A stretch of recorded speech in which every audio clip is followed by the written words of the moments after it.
Sa RPN Radio Philippines Network DXKS DXKS 1080 ang inyong Radio Ronda 5,000 watts nagsibiya sa ikatulong andana sa UFCO Lim Building, Borromeo Street, Dakbayan sa Surigao. RPN Radio Philippines Network DXKS 1080 ang inyong Radio Ronda.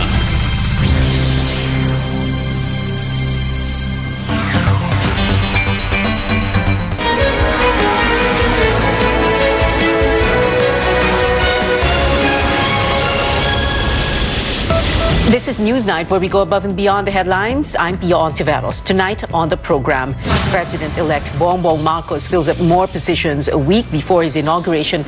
Among them, former Philippine Airlines President and COO Jaime Bautista as Transportation Secretary.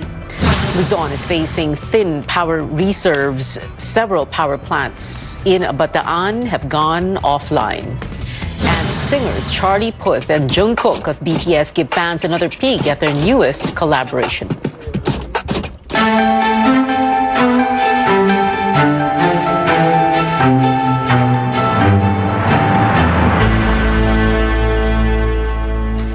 President-elect Bongbong Marcos nominates more officials to his cabinet 1 week before his inauguration.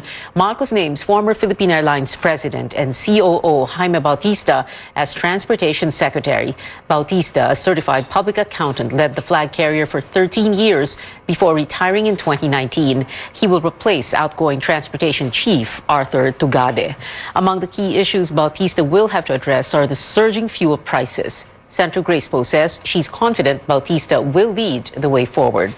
Other nominees to key transport posts include former Light Rail Transit Authority Deputy Administrator Cesar Chavez as Transportation Undersecretary, journalist and lawyer Cheloy Garafil as Chairman of the LTFRB, and businessman Christopher Pastrana as General Manager of the Philippine Ports Authority. Marcos handpicks two outgoing officials from the Duterte administration to join his team. Outgoing Labor Secretary Silvestre Bello will lead the Manila Economic and Cultural Office, while former Cabinet Secretary Carlo Nograles was renominated as chairperson of the Civil Service Commission. Nograles thanks Marcos for his, quote, trust and confidence. Other cabinet posts that have yet to be filled include health, energy, foreign affairs, environment, and science and technology. A number of roads in Manila will be closed this weekend as authorities tighten security ahead of the presidential inauguration at the National Museum on June 30th. These roads are Padre Burgos Avenue, as well as streets in Ermita, Intramuros, and Malate. Over 7,000 police officers will be deployed in the vicinity of the inauguration site. The Philippine National Police appeals for understanding and advises motorists to take alternate routes. CNN Philippines is your most trusted destination for the live coverage of the inauguration of the 17th President of the Philippines. Catch our special coverage next Thursday, June 30th, beginning at 9 a.m. with senior anchor Pinky Webb and yours truly.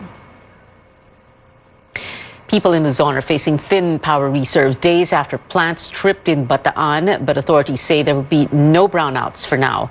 Belisa Lopez tells us whether we could expect higher electricity charges.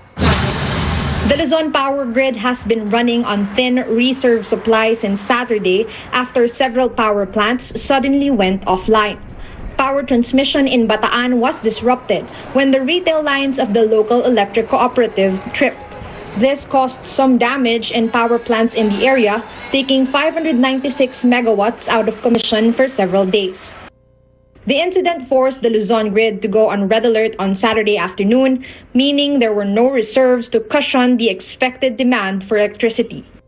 Supply in Luzon remained under yellow alert in the afternoon of Monday to Wednesday as the operating margin was lower than the comfortable 647 megawatt reserve level.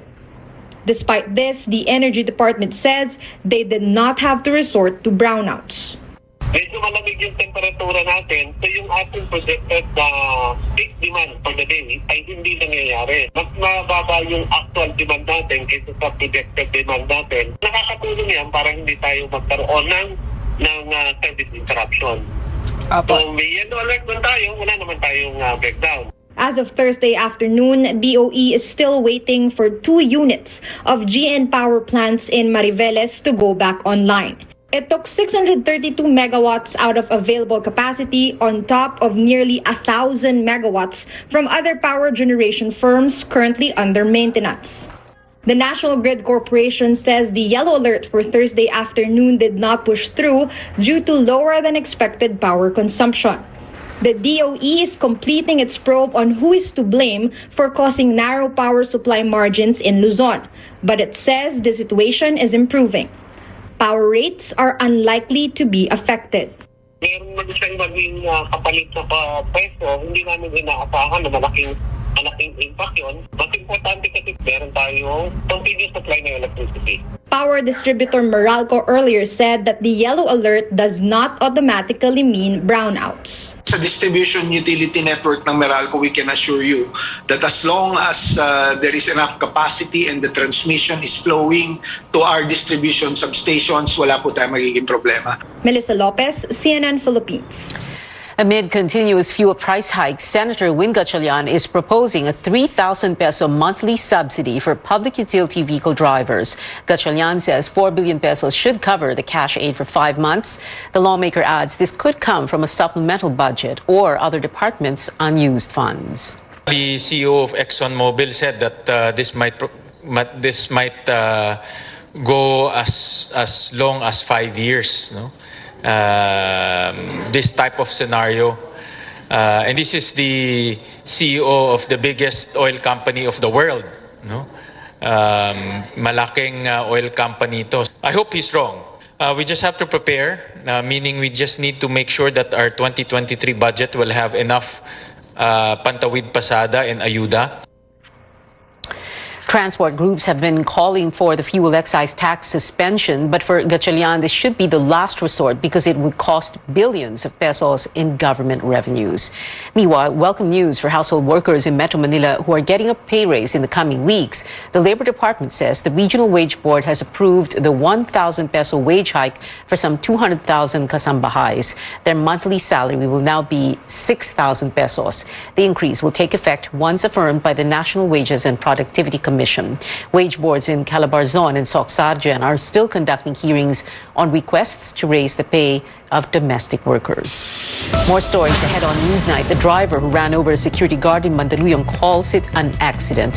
George Quiles gives us details. And search and rescue efforts underway after a deadly quake in eastern Afghanistan. Stay tuned.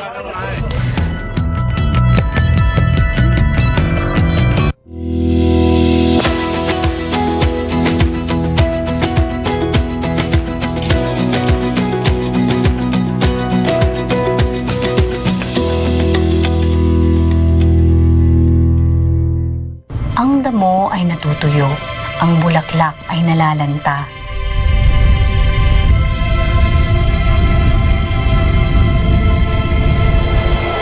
Ngunit ang salita ng ating Diyos ay mamamalagi magpakailanman.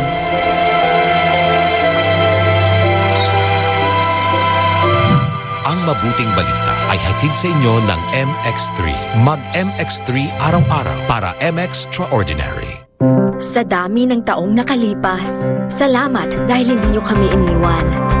Dahil sa inyong tulong, mas naging maayos ang akala namin nakalimutan na.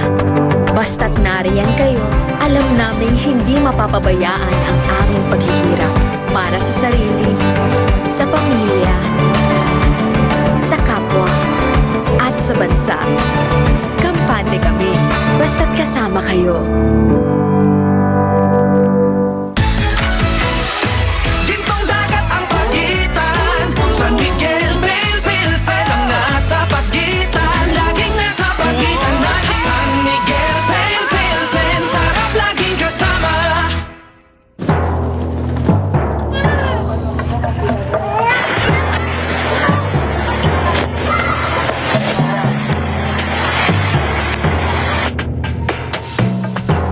Ang mga residente ay stranded pa rin. Lahat halos ng mga bahay dito ay sira. Lampas tao na yung tubig. Overnight thinking, binantayan din natin ang sitwasyon. A portion portion of the RPN bridge here in Navotas was destroyed. Nakikita niyo sa likod ko ngayon, malakas na yung agos ng Canal River. Ang resulta, lagpas taong taas ng baha. Gabi, takot na po kami. Ilang minuto lang po na ang taas na po ng tubig. Merong mga outsiders na nananamantala. Wala pa nga rin daw tumutulong sa kanila. Kahit yung mga bahay dito sa paligid, lubog na sa baha.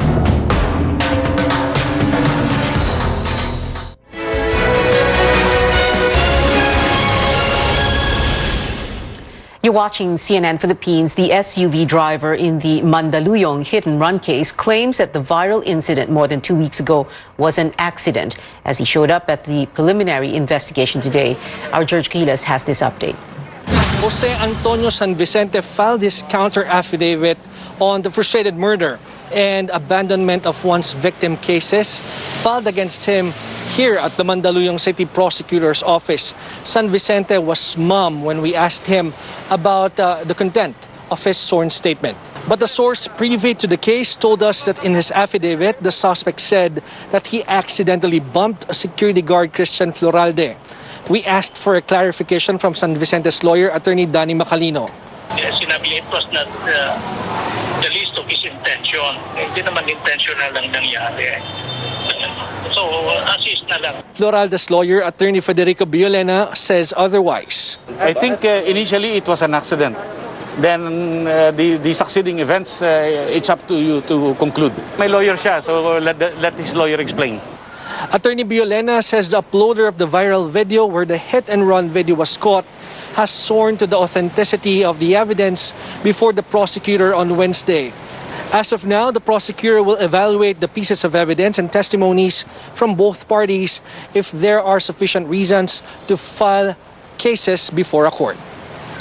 George Cahiles, CNN Philippines.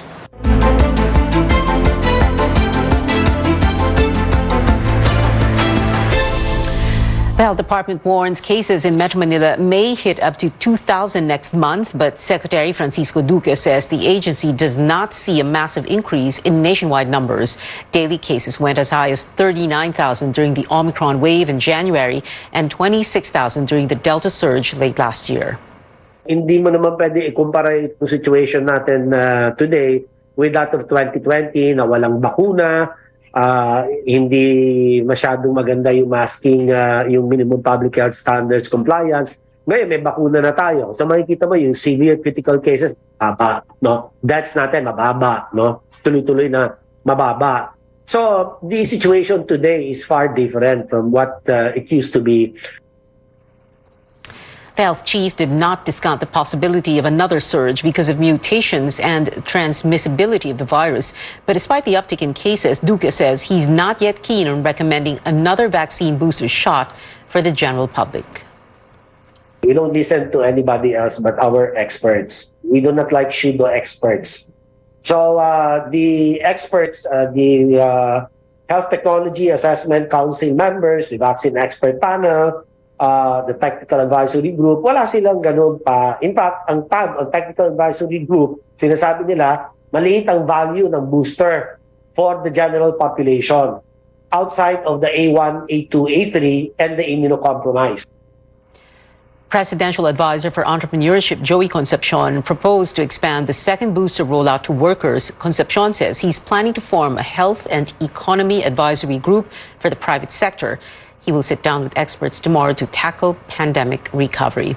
San Juan City began rolling out booster doses today for minors aged 12 to 17 with weak immunities. Mayor Francis Zamora led the launch at the Cardinal Santos Medical Center, where 12 children were inoculated.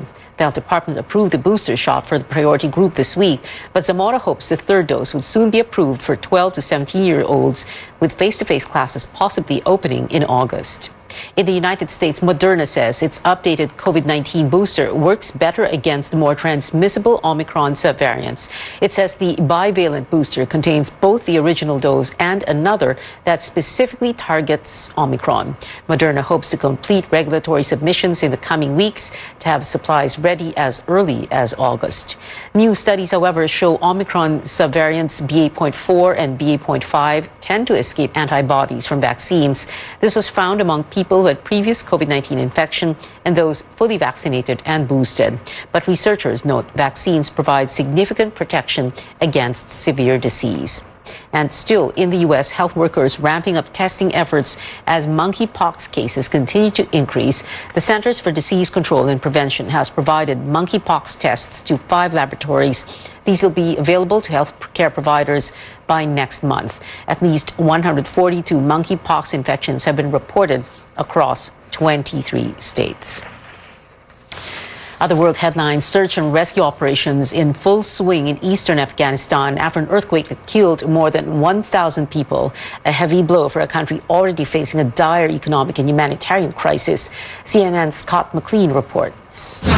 The search and rescue efforts in Afghanistan are badly under-resourced. It is difficult to overstate the remoteness of the hardest hit area, which is about 100 miles or so south of Kabul. It is built on a traditional fault line, it's mountainous, and it lacks very basic infrastructure. And so the reality is that a lot of the digging for any survivors is being done without heavy equipment. It is being done by local people by hand, and they are pulling out a lot of bodies that are now piling up on the streets. Remarkably, though, we are also hearing stories about people who have been pulled out alive.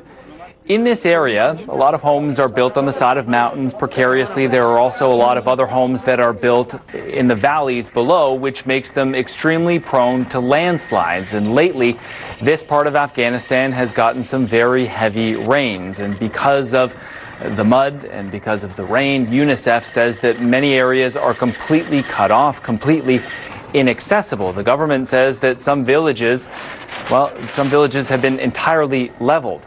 Foreign aid groups are on the ground already because even before this earthquake, Afghanistan, of course, as we know, was in very dire straits. Not only has it had recent natural disasters, floods, and drought, well, it has also had the economic crisis that has brought famine to many people. One UN estimate from March found that 95% of households didn't have enough food to eat. The Taliban is pledging to directly pay people who were injured and the families of those killed, but that is a pretty bold pledge from a government that is cash-strapped and unable to feed its own people. Here at home, a train line between Laguna and Quezon provinces could begin operations this weekend. This as the Philippine National Railways, or PNR, wraps up the construction of the line. The PNR San Pablo-Lucena project was delayed for over 2 years because of the pandemic. One-way trips between Laguna and Quezon cost 60 pesos. Once the train line is operational, travel time will be cut by half from the previous 2.5 hours. We decided to reopen this service because between San Pablo and Lucena, the traffic has been really bad. That corridor really needs help na dun sa mass transit nila. PNR earlier said the rail line will be open before President Duterte's term ends on June 30th. Entertainment news up ahead. Thai BL actors Tay Wan and new TT Poom announced their return to Manila. And Twitter is testing a new feature that allows users to tweet longer. You're watching CNN Philippines.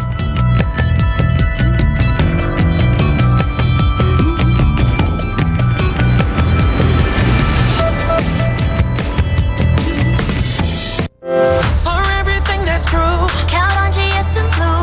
The true things come your way, yeah. Live the life you have assigned. So choose what you sa boarding ng barkada, GS and Blue ang kasama. We choose GS and Blue. Choose what's true. Okay lang to make mistakes. Kung sa sarili totoo at hindi fake. Dahil ito ang GS and Blue. Fried chicken? Timplang happy! With easy-to-cook Magnolia Chicken Timplados. Iba't ibang sarap ng chicken, kaya. Anong Magnolia Chicken Timplados mo? Iba't ibang easy chicken sarap.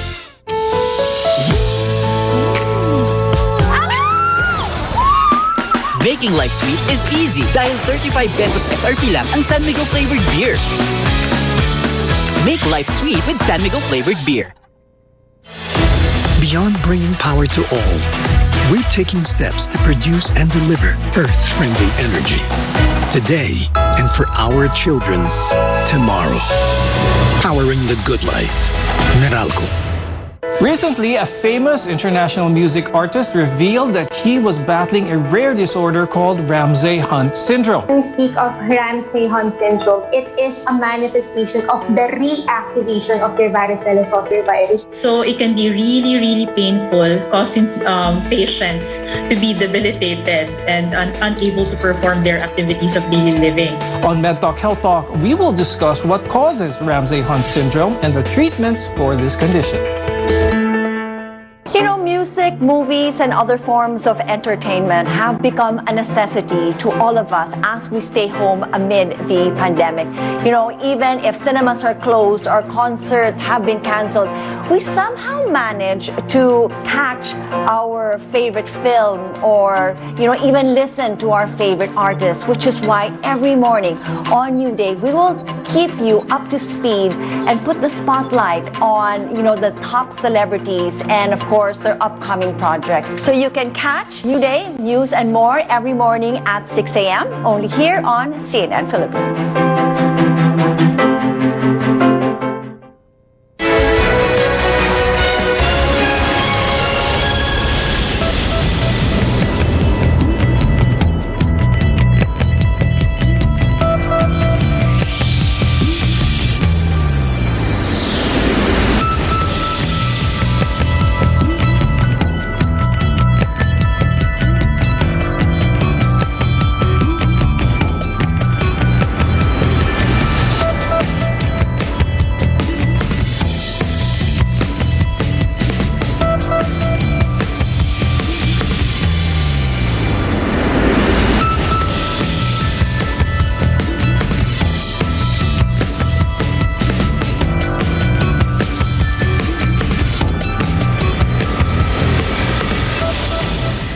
Welcome back to Newsnight. Soon, netizens on Twitter may get a chance to share longer content with a new feature that lets you go beyond the 280-character limit. Notes is currently being tested among a small group of authors around the world. The function is meant to help writers who want to launch long-form works on the platform. Sports news now. The NU Lady Bulldogs still on a high after ending a dry spell in the UAAP women's volleyball. They bagged their first crown after 65 seasons. Even more impressive, they took their spot on the throne without losing a single match.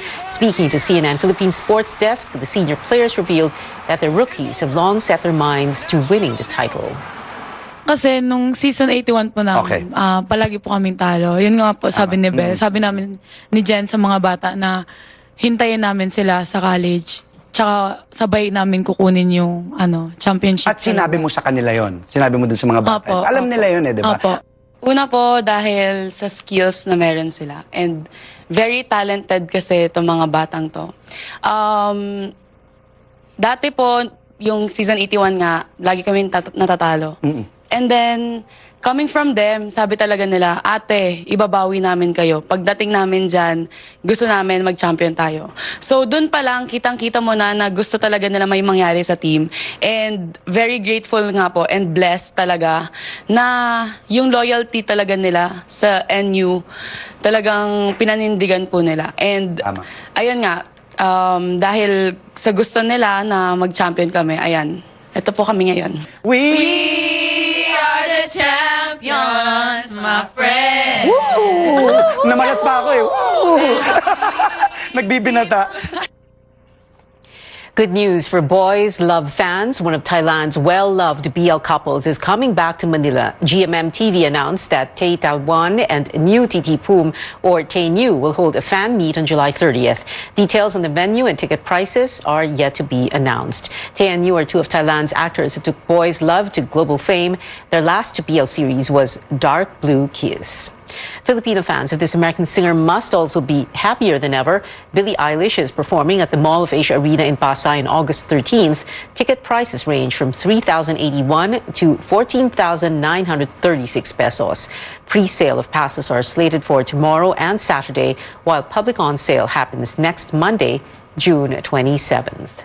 Jungkook of BTS and Charlie Puth treat netizens to another sneak peek of their highly anticipated collaboration a day before its release. Charlie shared a teaser of Left and Right on social media today. The two also dropped a new TikTok together to promote the song. The collaboration was first announced last week. Here's a look at the teaser for Charlie's K-pop collaboration.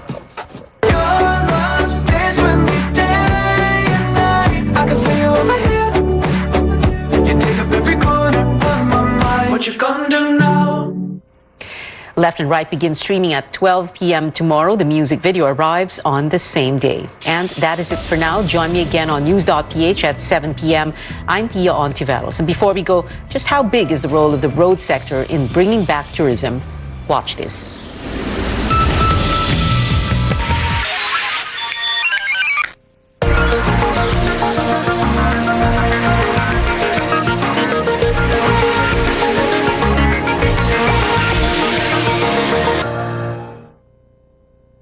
With more roads and shortened travel hours, places that used to feel like a world away are more accessible than ever.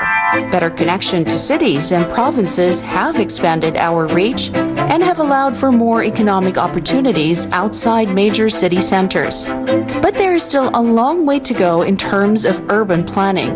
How do we continue moving forward? And what could our country be with cohesive and long-term plans in place?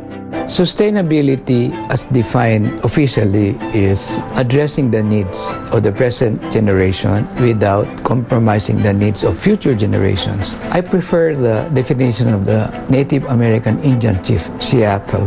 We borrowed the earth or the environment from our children. We did not inherit it from our ancestors. And urban planning, urban regional planning, environmental planning can address the balance between sustainability and infrastructure. Urban planning is ordering the use of the land, housing, transportation, infrastructure, services and utilities, parks and open spaces. It's making our cities more efficient, more orderly, and looking at it more comprehensively.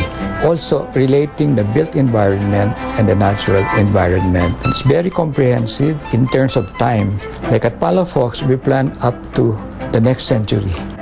Urban planning includes not just the land use, but the circulation in the city, its connectivity, mobility, accessibility, and many of the infrastructure projects being implemented by San Miguel Corporation's infrastructure group are filling the gap. Creating cities and townships away from Metro Manila is helping Metro Manila, because if we don't do that, the Metro Manila situation will have more urban problems, traffic problems, congestion problems, and we have wrong land uses at the wrong place at the wrong time. Most of our planning is short-term and opportunistic, not long-term and visionary. Urban expansion of Metro Manila, we cannot stop it anymore.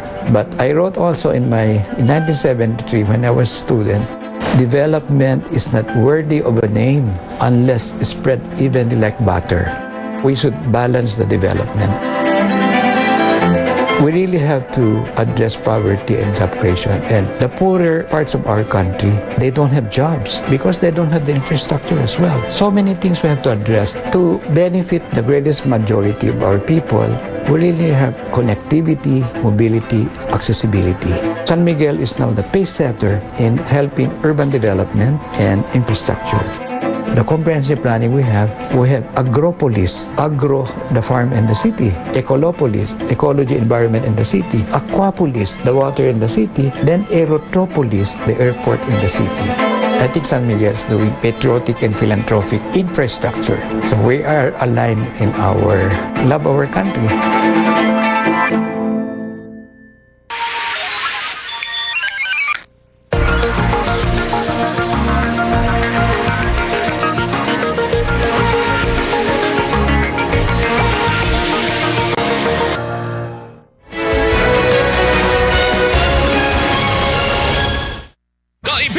magsasaka. Mula sa LG Life Sciences Korea, ipinakikilala ang Montana 250 Easy. Montana 250 Easy o difenoconazole ay makabagong systemic fungicide laban sa sheath blight at iba pang mga sakit ng palay na dala ng fungus. Montana 250 Easy nanunood sa dahon at pinapasok ang lahat ng parte ng palay para sa mas mahabang proteksyon at lunas upang ito ay manatiling berde, ligtas sa sakit para sa mas masaganang ani. Sa 2 kutsara lamang sa bawat knapsack sprayer, ang difenoconazole na kinilalang most powerful systemic fungicide ay abot kaya na. Montana 250 Easy, exclusively distributed by Aldis Incorporated. Ang katawan natin, araw-araw, bugbog sa trabaho. Kaya minsan, di natin maiiwasan ang aray. Pero ngayon, may mabisang panlaban na ang Pilipinas laban sa mga aray ng katawan. Calabo Plus Liniment Oil. May sangkap ng mga pinaghalong medicinal herbs. Calabo Plus Liniment Oil. All-in-one solution para sa muscle pain at maging ang skin itchiness. Kaya subukan na ang Calabo Plus Liniment Oil. Para goodbye aray, hello, sarap! Calabo Plus Liniment Oil. Mabibili na sa inyong mga suking butika. RPN Radio Philippines Network, Radyo Ronda DXKS Surigao, member kapisanan ng mga broadcaster ng Pilipinas. The Bongbong Marcos administration is starting to take shape with the presumptive president announcing his picks for the Education and Interior departments. Family members, administration allies, and celebrities dominating the new Senate, while Marcos's first cousin is expected to become the House Speaker in the 19th Congress. Meanwhile, in some local areas such as San Pedro, Laguna, the voters have decided to topple political dynasties.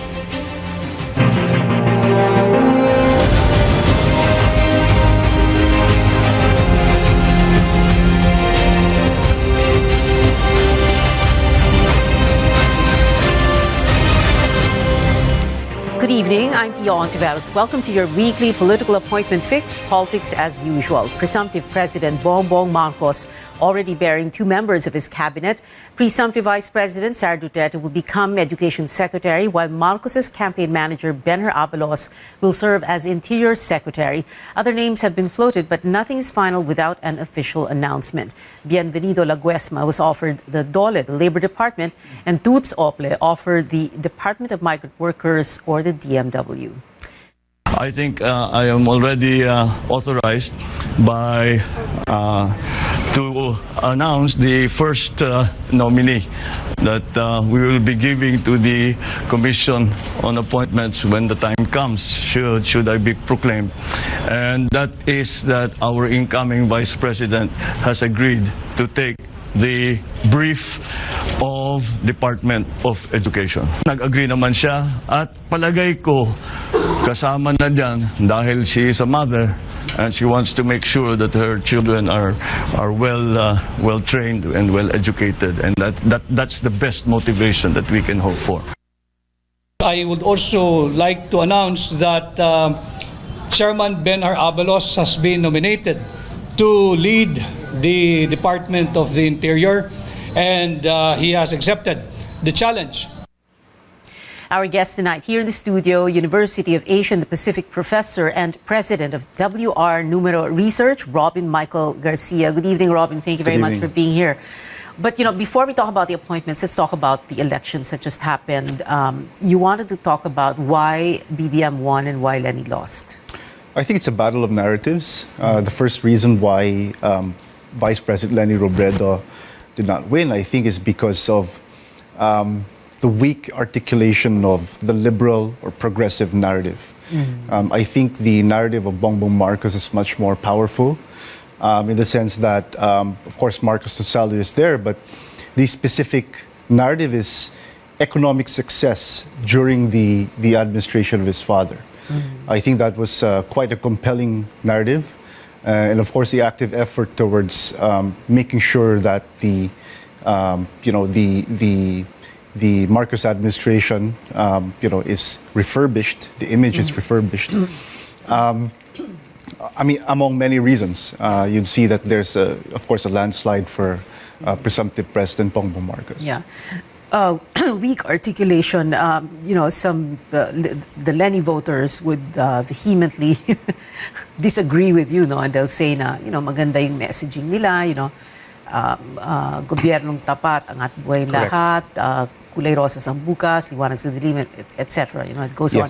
They had great rallies, big rallies, but apparently that wasn't enough. 15M votes as against 30 plus million for BBM. We've seen in the research that this election is a continuity election. So a lot of people feel that they want to continue the administration of President Duterte. And I think that contributed to why the voters did not accept the liberal or more progressive narrative of Vice President Lenny Robredo. So the next step to figure out if it's a continuity election, more people want to continue President Duterte, is to convince the voters why we need to change status quo. And I feel that that's not enough coming from the presidential bid of Vice President Lenny Robredo, because majority of people obviously want to continue the administration of President Duterte. So, and therefore, the issue is not just about the image of Marcos, the Marcos family, it's also about the continued trust that a lot of people give to President Duterte. So I feel that the first step should have been, why do we need to change the current situation? And therefore why you would vote for Vice President Lenny Robredo. Interesting that you use the word continuity, because when Vic Rodriguez was interviewed, he was asked about how BBM will continue the programs, for example, policies of PRRD of President Duterte.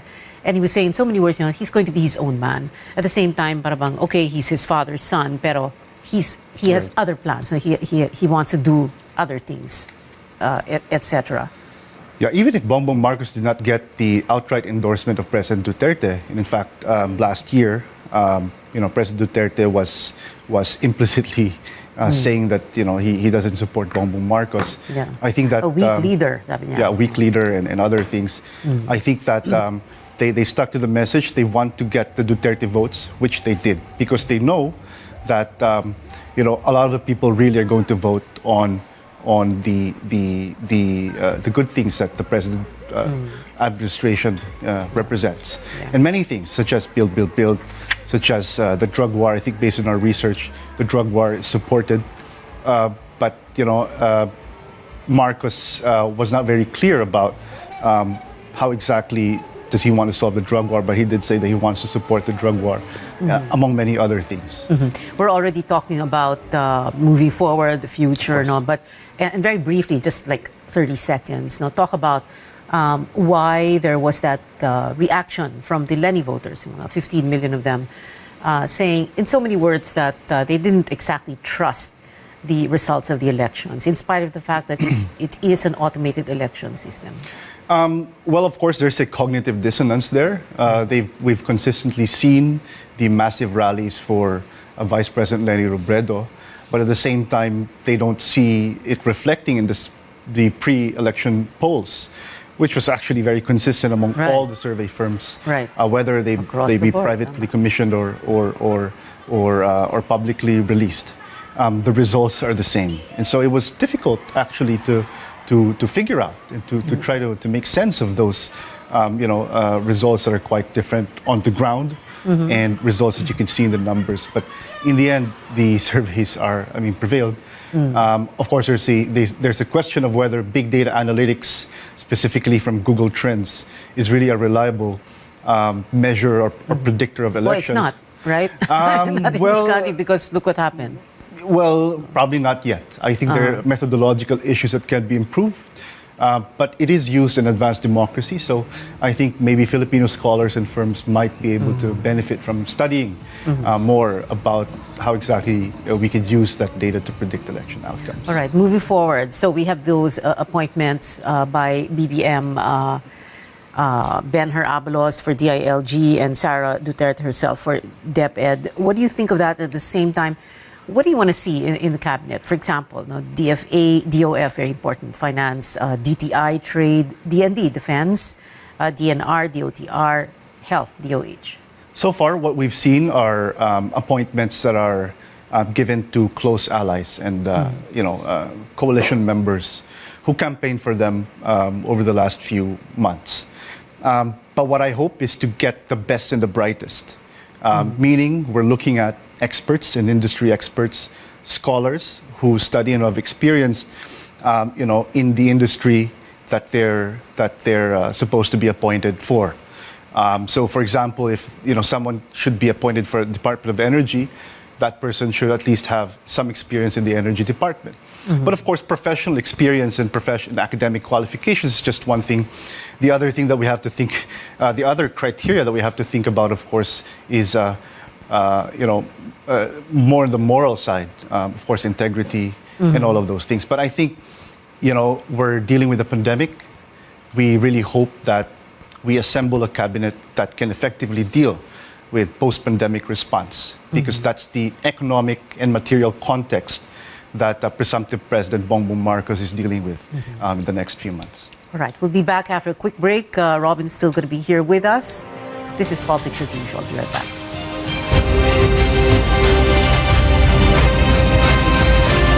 SMC, San Miguel Corporation. Bisag unsang industriya ang sudlan niini, tinguha sa SMC ang pag-uswag o paglambo sa mga Pilipino.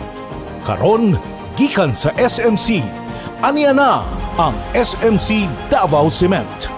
SMC Davao Cement. Gama sa Davao, para sa Mindanao. SMC Davao Cement. Ato ni Bay.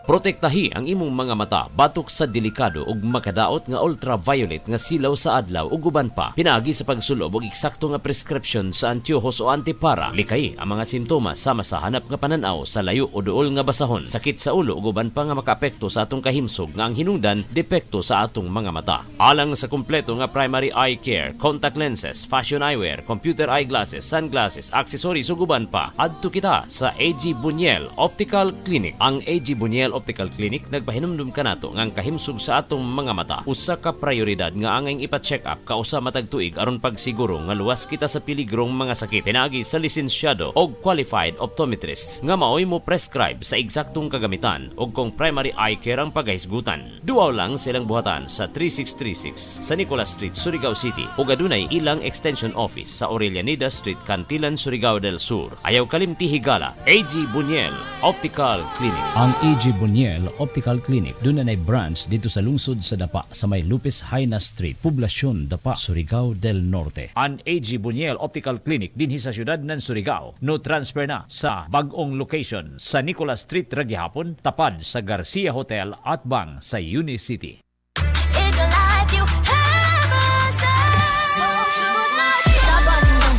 GSM Blue ang kasama.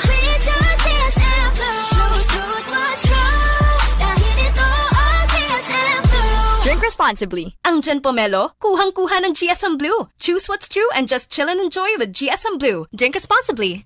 Ang Riverside Parts Master Incorporated na silang bagong location sa Dalan, Burgos, ning atong syudad. Mahimo niyong tawagan sa telephone number 231-7478 or 826-3663. Mga produkto nga inyong mapalit, genuine, Makita Power Tools sama sa planer, drill, grinder, Triton Paints, construction supplies, angle bars, flat bars, GI pipes, automotive spare parts, Firefly electrical devices sama sa switches, bulbs ug outlets. Adto ang Riverside Parts Master Incorporated sa ilang bagong pwesto sa Dalan, Burgos ning syudad. Makahangyo ka o makabarato pagyod diha sa Riverside Parts Master Incorporated.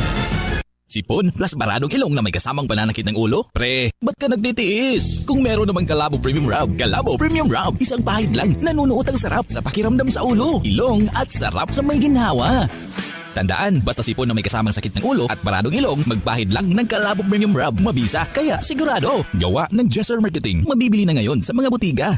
Ang kapinghot sa ilong nga imong giantos, hasol kaayo kini, hilabi na kung apilan ng pagsipon nga lisod tang tangon. Sulay higala ang gahom sa Calabo Premium Rub. Ipahid palibot sa imong ilong. Aron ang gahom sa Calabo Extract inumanan sa malunggay and virgin coconut oil manuhot-suhot kini. Calabo Premium Rub, ang sulban sa pingot nga ilong. Calabo Premium Rub is a quality product of Jesser Marketing.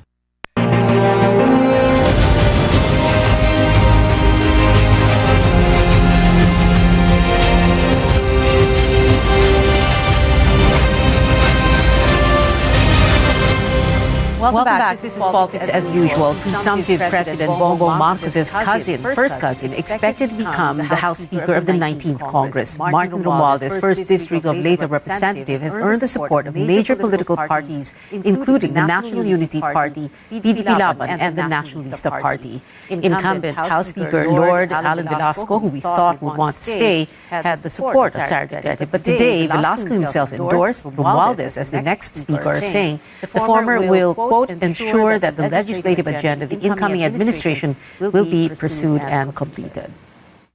We are actually going to continue with all of the amelioration programs that have been started in aid of the pandemic response. We will continue with all the economic measures to help reinvigorate our economy. Right, Robin Garcia is still here with us. Robin, tell us what you think of a Martin Romualdez as Speaker of the House, and how it will work in the BBM administration. Everybody always says that the legislative is or supposed to be independent of the administration, but of course that's not exactly the case. Majority Floor Leader Martin Romualdez, I think, is a good choice. He enjoys the respect of the majority of the members of the House of Representatives. If there's any indication of that, you see the support that he's getting over the last few days. But at the same time, of course, we know that he was running for the Speaker a couple of months ago. And I think that's worked for him. He has built a coalition. And, if he's going to be instrumental in supporting the policy and legislative priorities of the next administration, of course, if there are policies that would be good for the economy, then it's important that Congress will be aligned with the priorities, with the good priorities of the next administration. And of course, for the minority leader, yung magiging minority leader kasi kailangan tumakbo rin as speaker para maging minority leader. And it looks like from the rough numbers that we've seen, well, like they call it the super majority that's supporting Romualdez. What will this mean for the country? I mean, yes, it will help, for example, economic policy that the BBM administration must pursue. There's that support for that, no? But with a weak opposition or a very minor minority in the House of Representatives, ano ibig sabihin nun? We're a democracy, and the reason why there are people who may not exactly support the policies is because we need to balance the what might be deemed as negative for society, and of course negative may not. Non-support may not exactly be negative. It could be good, in fact, to have great discussions, good debates, and that's what we need. But with an imminent supermajority, I feel that the opposition has to be able to figure out how they will lead the lower house moving forward. Of course, it's a different story in the Senate. There are people in the Senate who are not exactly aligned with Bongbong Marcos, and I think that's hopeful for the opposition. Yeah, buti na lang nabanggit mo na yung Senate because we're going to go over here to our screen. We're going to show the what the Senate is going to look like. And Robin, I want you to help me do this. So just to explain first to the viewers, what we have here on the first row are the 12 incumbents whose terms end on June 30, 2025. And then the lower 12 are the incoming, yung mga or returning senators whose terms will end on June 30, 2028. Itong 12 nasa baba ay yung mga nanalo at ipoproklama bukas ng Commission on Elections. So we're going to start, Robin, with yung mga incumbent and what we'll do is we're going to put them in the proper column. Right. So it's either their administration or opposition, or if they're not yet decided or malabo pa, we'll put them here in the middle. So you just tell me where. No? So let's begin with Senator Sonny Angara. I think he's in the running to be speaker, to be Senate President. So while he wasn't so vocal supporting Bongbong Marcos, I think he's aligned with the administration. Yes. Yeah, Nancy Binay. I'm not sure about Nancy Binay. She could be part of the opposition, although there's no big pronouncement from her yet. So maybe like opposition or independent, but let's put her here in the middle, right? Maybe you could also put Senator Pia Ontiveros. You mean Pia Cayetano? Oh, sorry. Pia, Yeah, Pia Cayetano. Cayetano. Pia Oo. Cayetano. Yeah. Brother. Yeah. Here, we'll put her here in the middle muna. Sure. Oo. And then Senator Grace po as well. Yeah. Wait a minute, si Pia Cayetano, syempre, kapatid ni Alan. And although they were allied with Duterte. They were allied with President- Duterte, but they don't necessarily support Bongbong Marcos, I think. That's a nice way of saying that Alan, went after BBM in 2016. Bato de la Rosa, syempre. Siyempre. Okay, dito tayo sa administration. Bato de la Rosa. Bongo. Yes, of course. Administration. Bongbong's administration. All right. Dito Lapid, administration. I think administration. Okay. Amy Marcos, may tanong pa ba? Administration. O, ito na. Coco Pimentel. Coco Pimentel, we're not sure. There are Yes. talks that he'll be part of the minority, but he's still about to decide. So, Okay. Siya ba yung... Hindi, si Joel pala yun. But anyway, okay. So let's put him here first, in the middle. Okay, sure. Yeah? Okay. Grace Poe, In the middle. in the middle also. There's still a lot of people in the middle. I Yeah? think, Yeah. Bong Revilla, administration. here. Administration. Very clearly, no? Lakas. The gentleman from Cavite, that's Yeah. Francis administration, Tolentino, administration. Of course. Always Cynthia Villar, administration. Administration. Oh, interesado daw maging Senate Senate President. President, Right. right. Okay, so we're putting her here. Now, let's go to the lower column. So, ito na yung 12 incoming and or returning, yung mga panalo nitong May 2022. So, Robin Padilla, of course, Administration. Lauren Lagarda, administration. Raffy Tulfo. We're not sure about Raffy Tulfo. He's probably one of the most interesting cases. He's got a lot of support. Okay, so? And, a lot of people are looking at, what he's going to do. So, we'll put him first here in the middle. In the middle. All right, okay. Sherwin Gatchalian, also interested in the Senate presidency. Also interested in Senate President, so probably administration. Administration. Cheese Escudero, who said on election night, that he supports said he ran Lenny for Robredo. Lenny, but Yeah. he's gonna. I think he could be in the middle. Middle In the muna middle, tayo. Okay, let's put him here in the middle. I wonder how they'll be reacting. Mark Villar, by the way, marami tayong nakikitang magkapatid or mag-ama, mag-ina, sorry. So Mark Villar, of course, administration. Administration, yeah. There he is, right? Alan Beside his Peter. mother, Alan Peter Cayetano, kapatid He's ni still in the Pia. middle, I think. Lagay na muna natin sa gitna. Okay, pero suportado Teka, dito natin ilagay. Alright. Mig Zubiri. Also isa pang- interested in the Senate presidency. and so administration. He was with the BBM Senate slate. Joel Villanueva, he said open studying consulting. He's still in the middle. Okay, gitna muna natin siya. JV Ejercito. JV, I think, is in the middle. Talaga, JV, gitna. I wonder if they're watching and then they're saying, teka, hindi ako dyan. Risa Ontiveros, lone opposition. The one opposition Very for clearly. Nako, now. And all by myself. And then Jinggoy Jinggoy Estrada. is administration. Administration. So we have here, we'll count lang 1, 2, 3, 4, 5, 6, 7, 8, 9, 10, 11, 12, 13, 14. Clearly administration. And then, yung mga nilagay mo sa gitna, 1, 2, 3, 4, 5, 6, 7, 8, 9. Yeah. 9. But do you think they'll eventually just move over here to the administration? I think they'll be choosing, where to go. It depends on what policies they're going to support and what policies they're not going to support. I think they won't be outrightly hostile against the next administration. So maybe it's a waiting game. Yeah, not And- outrightly hostile, but you have, like, for example, Alan Cayetano. In the 2016 elections, he ran as VP running mate of PRRD. And Coco Pimentel, for example, nung pinag-uusapan yung PDP laban and endorsement of BBM, he was saying, how can you do that? My father's going to turn his grave. The party that rallied and protested against the first Marcos administration, di ba? Right. I think Alan Peter Cayetano will be an interesting person to look at. He's been very vocal about the corruption, issues that surround the Marcos family. So we'll see if he's going to use his position to be vocal again. But right now, I think he's also a little bit reasonable. He can support some policies which he might think, might think is good for post-pandemic response. Yeah, very quickly, Robin, if we were to, so they're here in the middle, but if we were to decide, where they would most likely lean toward, whether administration or opposition, lahat ito ba would lean toward the administration? Not necessarily. Some of them can be opposition, can evolve into an opposition. So, you know, it really remains to be seen the level of satisfaction and trust of presumptive President Bongbong Marcos in the next few years. So maybe in the midterm elections, you know, things might change. And I think that's something that we need to look out for, the alignments that might happen coming from this set of candidates. So can we put them on this side if they're going to lean more towards the opposition? Sino? Okay, sure, Sino? sure.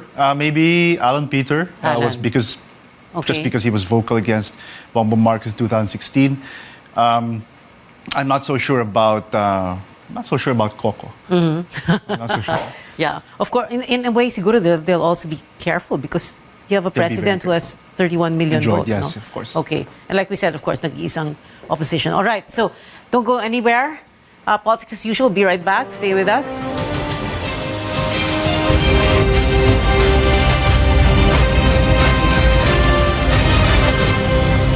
SMC, San Miguel Corporation. Bisag unsang industriya ang sudlan niini, tinguha sa SMC ang pag-uswag o paglambo sa mga Pilipino. Karon, gikan sa SMC, aniya na ang SMC Davao Cement. SMC Davao Cement. Gama sa Davao, para sa Mindanao. SMC Davao Cement. Ato ni Bay. Maayong balita sa tanan sa atong panginahanglan sa panimalay, mga gamit, ingon man mga dekorasyon, pwede na natong mapalit diha sa Wellington Bazaar. Anausab sa Wellington Bazaar ang mga bestidahon, karsunison, plain t-shirt, plastic chair, floor mat, mantel, banig, folding bed, habol, mosketero, trapal, lideret, basketball, stuffed toys ug mga dulaan sa bata. Ang Wellington Bazaar ana magalagad kanato sa Dalan Kaimo ning Dakbayan sa Surigao. Wellington Bazaar, gikan sa mga kawani ug tigdumala sa Wellington Bazaar. Mayong adlaw alang kaninyo. Wellington Bazaar, sukion ta sa kanunay.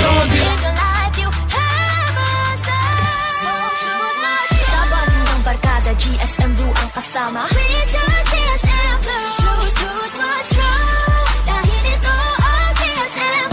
Drink responsibly. Ang Gin Pomelo, kuhang-kuha ng GSM Blue. Choose what's true and just chill and enjoy with GSM Blue. Drink responsibly. Uy, day! Naunsa man ka, day? Day, kanang glisod na mga kakita, day. Uy! Sus, naunsa ba ka? Uy nga, katong ni aging bulan. Okay pa man ka. Naunsa day karon? Laot siguro ni sisingunit aning cellphone kanang si computer, day. Da, mo lagi na akong ingon ba? Uy, day, nakoy balita para sa imuha. Gamit og Lutein Plus, uy. Lutein Plus? Oo, tungod ang Lutein Plus, day, duna kini 13 ka ingredients. Hindi lang kini para sa mata, kundi sa imuhang tibuok lawas. Nga maka-assist pod sa imuhang anxiety ug depression. Ang Lutein Plus, usa ka award-winning brand nga gikan pa sa New Zealand. The award-winning supplements from Clean Green New Zealand Omega Plus nag-support sa heart and blood system. Ang Lutein Plus ay 13 ka mga ingredients lakip ng vitamins A and C. Dili lamang kung maradyaw sa itong pananaw, nag-support sa binis sa ato intero lawas. Ning panahon nga jari kita kuman sa COVID-19 pandemic, kinahanglan magpabilin kitang himsog inom sa Lutein Plus, Omega Plus and Primrose Plus Soft Gel. Inintanan available sa New Family Drug, Palma Drug sa Aquarian Pharmacy. Kalabo with garlic plus lemongrass and turmeric. Maayo kini alang sa mga naganto sa high blood. Kung perming kasakit ang imong tangkugo, kung masobraan ka og kaon sa mga lami ang pagkaon, basig ning tukar na ang imong high blood. Pagtumar higala og kalabo with garlic plus lemongrass and turmeric. Usa ka capsule bago mo gaon aron siguradong protektado kang kanunay. Kalabo with garlic plus lemongrass and turmeric. Masaligan og siguradong epektibo batok sa high blood. Kalabo with garlic plus lemongrass and turmeric. Kalabo with garlic plus lemongrass and turmeric is a quality product of Jesser Marketing.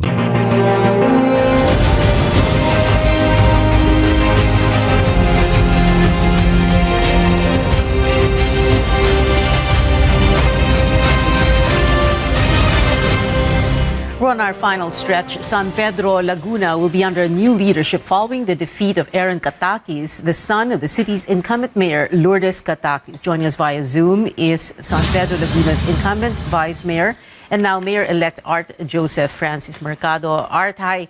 Thank you very much. Okay, so what happened in San Pedro, Laguna? How did you beat the Katakis political family? Through hard work, Ma'am Pia, we were able to to get our platform across the different sectors, different communities of our city. We were able to tell them our plans and what we're willing to do to bring change to our city. You are not the first timer in politics. Like we said, you are incumbent vice mayor. Before this, the previous term, you were a councillor also, right? Yes, actually 2016 I was a city councillor, and then 2019 I became vice mayor, and then 2022 I ran for mayor, and thank God that I won. Okay. The national elections, of course, were very, everybody was focused on it. Ang tinitingnan talaga ng tao is this fight between BBM and Lenny. How did BBM do there in Laguna again, and how did that factor? Oh, your daughter. Is that your daughter behind you? My daughter's. The Unity team won actually in San Pedro by a huge number of votes. They won by a landslide also. So very, very thankful also to Vice President-elect Mayor Inday Sara Duterte for helping my campaign. She actually went to our city. She went house to house with our group. So we're very, very thankful for her support. And actually, I'm in Davao right now because I took my oath before her this morning. So thank you, Mayor Vice President Inday. Okay. Oh, you're very close pala kay Inday. Sarah, ha? Okay. Sige, we won't keep you very long, and we don't have much time either, but we hope to have you on the show in the future, and yung mas mahabang oras. Maraming salamat sa iyo, Mayor-elect Art Mercado of San Pedro, Laguna. Thank you, sir. Thank you for having me, Ma'am Pia. Salamat po. All right. And of course, just the last 2 minutes before we end the show, Robin Garcia is still here with us. I want to talk very briefly about this petition that was filed at the Supreme Court. No? So they want to cancel the candidacy of BBM, and the petitioners have asked the High Tribunal to TRO the canvassing of the votes in Congress for President and VP. Is this going to get anywhere, or have people already accepted the results? So obviously the Comelec and Bank did not approve. I mean, it struck down this whole case. So the recourse is to go to the Supreme Court. We're not sure whether or not the Supreme Court can really, be the deciding factor here. But, it really depends as well on political forces that might be, involved in this whole case. But if there's any indication, I think if President Duterte and the coalition of President Duterte just wanted to disqualify Bongbong Marcos, and it should have already happened at the Comelec level. Okay. And might it be a little bit difficult to do that now at the Supreme Court level, given that, the guy has 30 plus million votes? But, I mean, it's like invalidating all those votes. Telling those who voted for him na walang kwenta yung boto nyo. It's still possible, but of course it's going to be a PR issue for the Supreme Court. I think the satisfaction and trust rating of the Supreme Court might go down after that. But, I think if, the Supreme Court believes that the decision to disqualify is the right decision, then, it should follow, what it thinks is right. In the end, the Court of Public Opinion is different from the Supreme Court. It's supposed to decide independently and objectively about the case. All right. Final words, Robin Garcia? Well, we hope, presumptive President Bongbong Marcos will be able to come up with a powerful cabinet, because we're dealing with a lot of problems that affect lives of millions of people who supported him, and people who did support him as well. Thank you so much, Robin Garcia, UANP professor and president of WR Numero Research. Salamat, Robin. Thank you very much. Hope to see you again here at the show. We've been told before, don't talk politics at the dinner table or at a family reunion or in Viber groups, and risk digital warfare. But we can talk about it here at this table on the show.